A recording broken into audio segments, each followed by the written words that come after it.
So here we have the PrimeLights Stingray 6 Gen 2. Let's take it out of the box and open it up. Inside we have all the components: the unwired tombstones, the wired tombstones with quick disconnect, and the super bright, energy efficient LED tubes, clear or frosted.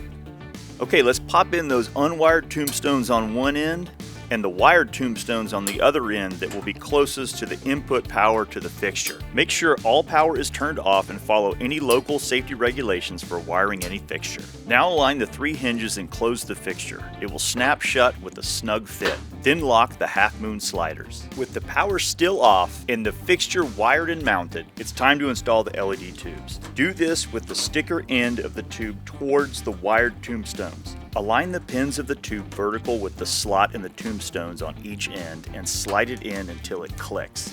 Then rotate the tube 90 degrees until it clicks again. The LEDs should be facing away from the fixture.